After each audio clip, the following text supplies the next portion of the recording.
Vous êtes sur CCTV Français, bonjour à tous, on commence sans plus tarder avec les titres de cette émission.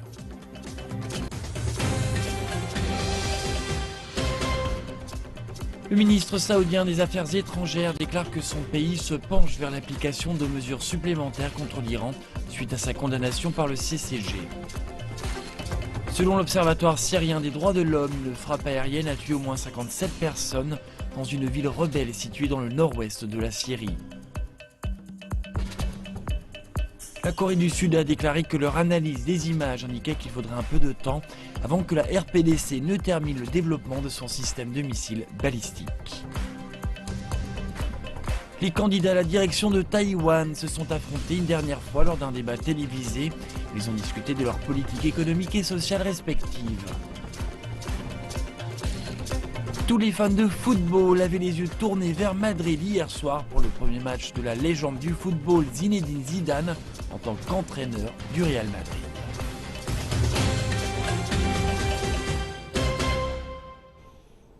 À la une de cette édition, le ministre saoudien des Affaires étrangères déclare que son pays se penche vers l'application de mesures supplémentaires contre l'Iran suite à sa condamnation par le Conseil de coopération du Golfe. Samedi, le Conseil de coopération du Golfe, qui inclut le Bahreïn, le Qatar et les Émirats arabes unis, a condamné l'interférence iranienne dans les affaires internes de l'Arabie saoudite et de la région. L'Arabie saoudite a également demandé à l'Organisation de coopération islamique, dont l'Iran fait partie, d'organiser une réunion extraordinaire pour s'entretenir de l'agression de l'Iran contre son ambassade. Le conseil ministériel s'entretient des répercussions de l'attaque sur l'ambassade saoudienne à Téhéran et du consulat saoudien dans la ville iranienne de Mashhad. Il condamne fermement ces actes et demande à l'Iran de porter la responsabilité de ces actes terroristes. L'attention vient de l'Iran et non de l'Arabie saoudite ni du Conseil de coopération du Golfe. Tous les gestes négatifs entrepris dans la région et dans nos pays viennent de l'Iran, non du Conseil de coopération du Golfe. Nous évaluons les actions de l'Iran et prenons des mesures à leur encontre. Les choses seront plus claires à l'avenir.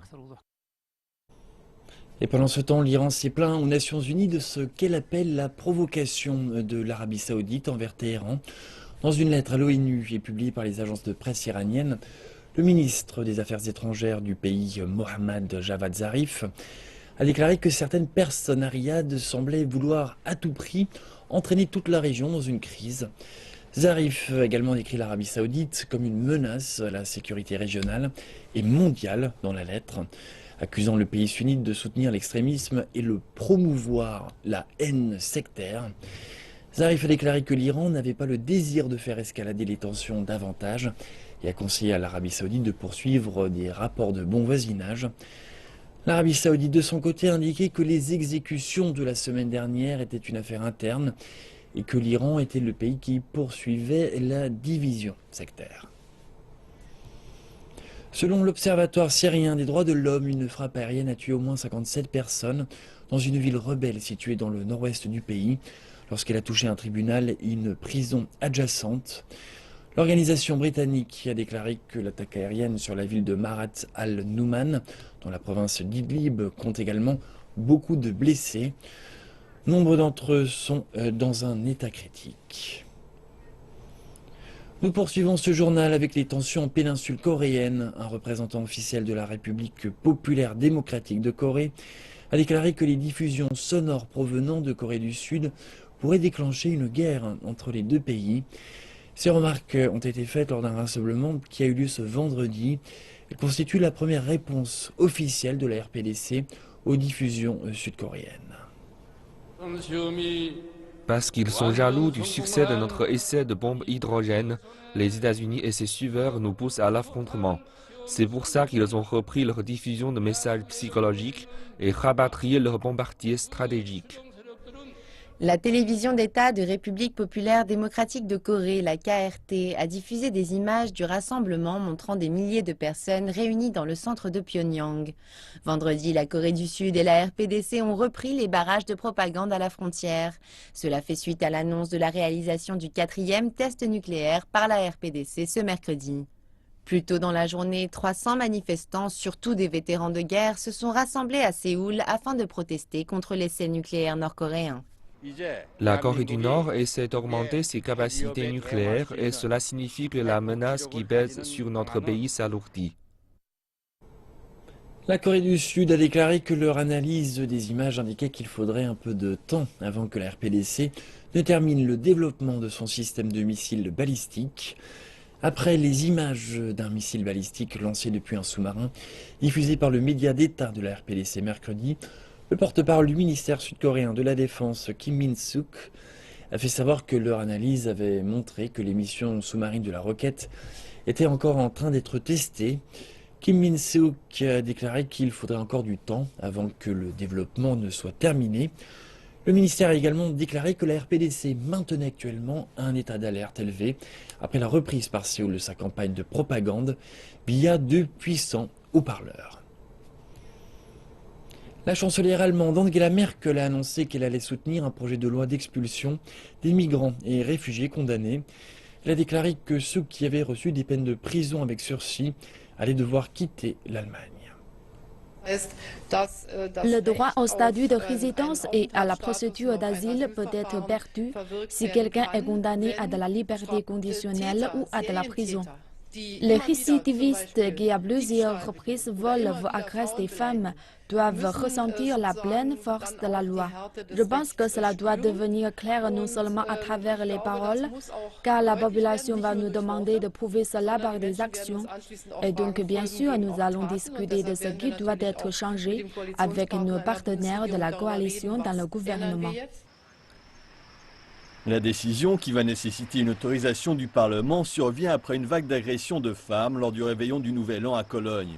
18 personnes impliquées dans les attaques ont été identifiées comme étant des demandeurs d'asile. L'incident a suscité l'indignation en Allemagne et remis en question la politique d'ouverture à la migration. Selon les lois actuelles, les demandeurs d'asile sont expulsés s'ils sont condamnés à des peines de prison d'au moins 3 ans et si leurs vies ne sont pas en danger dans leur pays d'origine. Un incendie s'est brièvement déclenché au siège du gouvernement du Kosovo samedi, après que des manifestants de l'opposition ont lancé des bombes incendiaires pour protester contre un accord avec la Serbie. Les pompiers ont rapidement éteint les flammes. La police a également repoussé plusieurs milliers de manifestants qui protestaient contre un accord négocié par l'Union européenne pour donner à la minorité ethnique serbe du Kosovo de plus importants pouvoirs locaux et la possibilité d'avoir des financements de Belgrade. Le Kosovo à majorité albanaise a déclaré son indépendance de la Serbie avec le soutien de l'Occident en 2008. Et cela presque une décennie après les frappes de l'OTAN pour repousser les forces de sécurité serbes, accusées d'avoir perpétré des meurtres et d'avoir expulsé des civils albanais durant une guerre anti-insurrectionnelle. Les candidats à la direction de Taïwan se sont affrontés une dernière fois lors d'un débat télévisé. Eric Chu du Kuomintang, James Song du Parti du Peuple et Tsai Ing-wen du Parti démocrate progressiste ont discuté de leur politique économique et sociale respective. Ils ont notamment débattu de la possibilité d'importer du porc américain contenant de la ractopamine, une substance qui permet d'obtenir de la viande plus maigre et plus protéinée. Eric Chu a affirmé que Taïwan ne devrait pas se précipiter pour lever l'interdiction sur la ractopamine. James Song a aussi exprimé une vive opposition à ces importations. Lors du débat télévisé précédent, Tsai Ing-wen a suggéré que Taïwan adopte les normes de la Corée du Sud et du Japon en la matière. Sa position a suscité les critiques des éleveurs de porc qui prétendent que l'ouverture du marché local au porc américain, qui contient de la ractopamine, mettrait en danger la santé publique. L'association des éleveurs de porc de Taïwan a menacé d'organiser des manifestations si l'interdiction était levée. L'élection doit se dérouler le 16 janvier. La population doit aussi choisir ses députés lors de ce scrutin. Le plus grand salon de l'électronique pour les consommateurs de toute la planète se poursuit à Las Vegas. L'événement s'est fait un nom en présentant les plus récentes avancées technologiques disponibles à travers le monde. Et cette année, ce sont les véhicules qui attirent le plus l'attention des visiteurs. Des voitures sport en passant par les familiales haute technologie, l'automobile passe résolument au vert au salon de l'électronique de Las Vegas. Les véhicules comme le X-Scooter deviennent de plus en plus populaires. Celui-ci s'ouvre comme ceci, on ajuste le siège, on monte dessus et nous voilà partis. Le X-Scooter n'est pas plus difficile à contrôler qu'un vélo ordinaire, mais peut atteindre une vitesse de pointe de 25 km/h. Il possède une autonomie de 24 km et a besoin de 4 heures pour charger sa batterie. D'autres véhicules utilisent la verticalité. Flea couvre son hélice pour des raisons de sécurité et devient une sorte de robot volant personnalisé. Mais même avec la présence de dizaines de drones au salon, l'entreprise chinoise Ehang se démarque du lot. Le Ehang 184 est le premier véhicule aérien autonome sur le marché. Il peut transporter une personne de 100 kg. Et le véhicule, qui fonctionne entièrement à l'électricité, est conçu pour transporter une personne à 3500 mètres d'altitude pendant 23 minutes. Après la sélection d'un plan de vol, le passager doit simplement cliquer sur les contrôles 2 fois, une fois au décollage et une fois pour atterrir. Il est complètement sécuritaire parce que même un rotor, 2 ou 3 propulseurs ne fonctionnent pas. Ce véhicule aérien plane toujours, vole toujours, pourra toujours voler vers le point d'atterrissage le plus proche, s'assurant de la sécurité du passager. Pendant le salon, pratiquement chaque visiteur a pu expérimenter la réalité virtuelle, seul ou en groupe.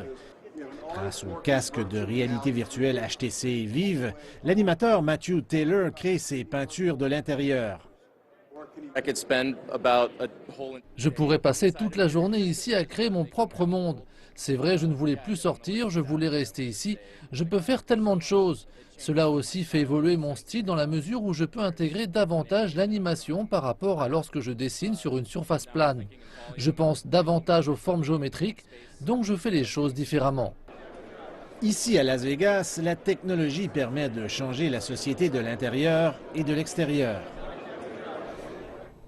La Chine constitue désormais le plus grand marché du jeu vidéo dans le monde, avec la plus grande population de joueurs et les plus forts profits. Mais l'industrie chinoise souffre encore pour sa majorité.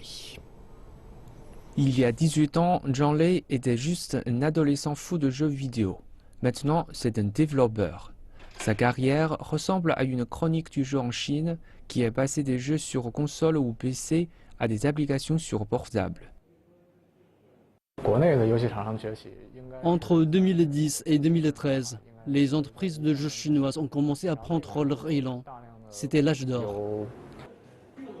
Après avoir fini son dernier projet, Zhang a pris une pause pour réfléchir à la suite.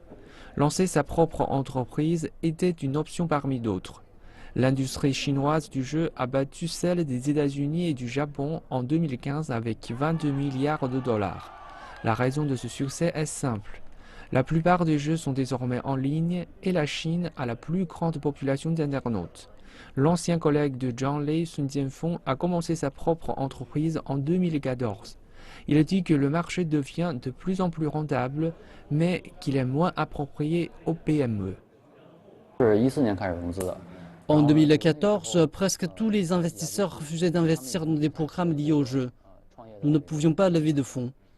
En 2015, ce canal a été bloqué.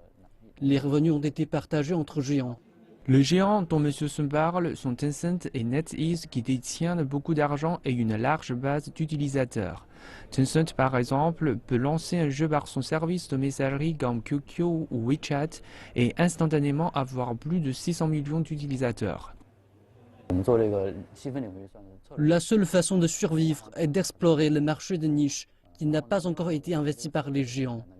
Par exemple, nous développons des jeux de stratégie qui se focalisent sur le roleplay. Zhang Lei a finalement décidé de ne pas se lancer dans l'entrepreneuriat. Il dit que la fenêtre s'est refermée. Pour lui, rejoindre une grande entreprise pourrait constituer une meilleure solution. Tous les fans de football avaient les yeux tournés vers Madrid hier soir pour le premier match de la légende du football Zinedine Zidane en tant qu'entraîneur du Real Madrid. L'ancien champion du monde et l'Espagne faisait ses débuts après avoir entraîné pendant seulement 1 an l'équipe de réserve du club. C'était le début d'un nouveau chapitre pour une carrière déjà riche. Zinedine Zidane a tout gagné et est considéré comme l'un des meilleurs footballeurs de l'histoire. Mais même lui pouvait être excusé d'être un peu nerveux avant sa première rencontre en tant qu'entraîneur de l'un des clubs les plus prestigieux du monde, dans un stade qui peut accueillir 85 000 spectateurs. Aussi vous assurer que les gens qui vont venir au stade vont venir voir leur équipe bien jouer, leur équipe gagner. Et ça, c'est le plus important. Et après, bien sûr que pour moi, c'est un événement, parce que lundi matin, j'étais en train de préparer mon match contre Ebro, donc forcément, vous passez dans une autre dimension. Donc voilà. Zidane a fait ses débuts au Real Madrid en 2001 après un transfert à l'époque record de 75 millions d'euros. Il a permis à son équipe de remporter la Ligue des Champions dès sa première saison. Quelques jours plus tôt, lors d'une séance d'entraînement ouverte, les fans du Real ont exprimé leur soutien à Zidane. Si certaines personnes doutent de la capacité du Français à motiver son équipe, d'autres pensent que l'équipe n'aurait pu rêver de meilleur entraîneur. Pouvez-vous imaginer, quand vous êtes joueur, d'avoir comme boss un grand joueur, une légende? Vous ne voulez pas être ridicule devant une légende du football. Vous voulez faire de votre mieux, séduire, montrer à votre boss qui vous êtes. Il est le meilleur entraîneur possible pour motiver les joueurs. L'une des priorités de Zidane sera de faire partager à la superstar Cristiano Ronaldo sa vision. En décembre, le Portugais n'avait pas écarté l'éventualité d'un transfert. C'est plus qu'intransférable en fait. Cristiano, c'est l'âme de ce Madrid. Mais le champion du monde 1998 est confiant dans sa capacité à insuffler un nouveau souffle à son équipe. J'espère que j'aurai quelque chose à voir là-dedans, car je suis heureux aussi, vous savez. Je sais où je suis. Je sais que c'est une grande responsabilité. Et je pense que je suis préparé, et c'est la chose la plus importante. Quand vous êtes préparé, le reste suit.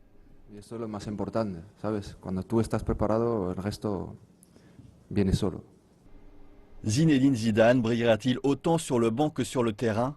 La victoire 5-0 du Real Madrid contre la Corogne pour son premier match laisse augurer le meilleur.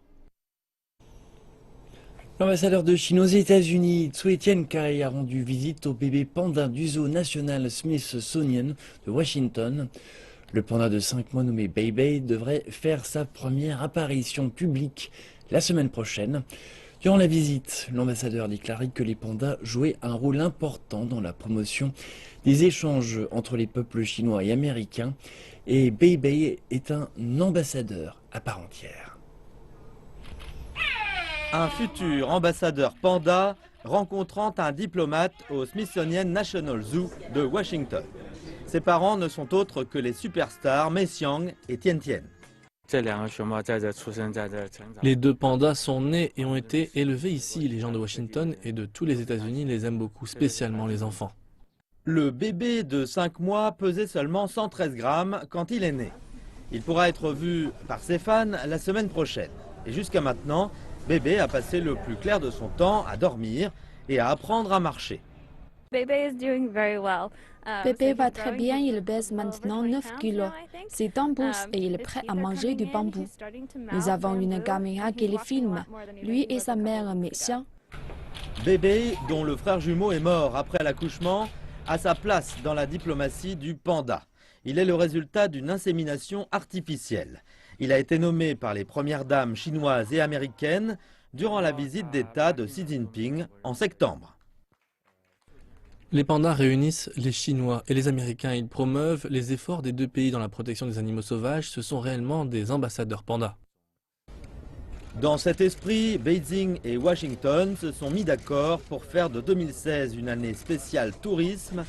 Et à compter de la semaine prochaine, le petit ambassadeur sera prêt à charmer Orient comme Occident. La multinationale Nestlé lance son premier café en Amérique latine avec un nouvel emplacement dans la capitale du Mexique, Mexico. Nestlé tente de ravir une partie des consommateurs dans la mégalopole mexicaine qui se rendent pour la plupart chez Starbucks. Reportage. Pendant des décennies, le Mexique n'était pas particulièrement reconnu pour sa culture du café. Mais cela a changé il y a environ 10 ans, quand Starbucks a changé les choses en ouvrant le premier d'environ 400 cafés à travers le pays. Maintenant, c'est la multinationale Nestlé qui veut s'implanter dans le pays.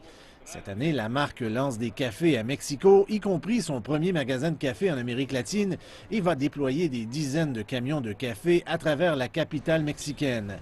Les cadres de l'entreprise suisse espèrent que cela va aider à rehausser le profil de la marque, y compris de Nescafé, qui est principalement vendu dans des distributeurs automatiques de café et consommé à la maison.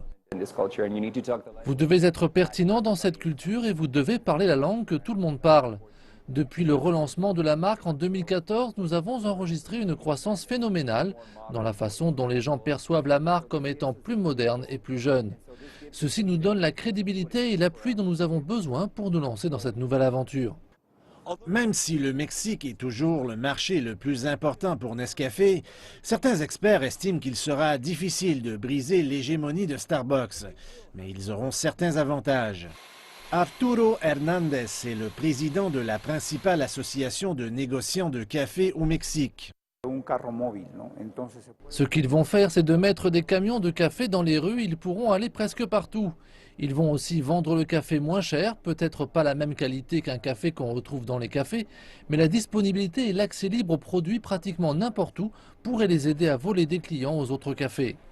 Nestlé a confirmé que son premier café va ouvrir ses portes dans 2 semaines et d'autres vont suivre dans les prochains mois. Et d'autres plans prévoient de tenter l'expérience à l'extérieur du Mexique. Et c'est la fin de cette édition. Merci de votre attention. Je vous retrouve tout à l'heure pour Afrique Info.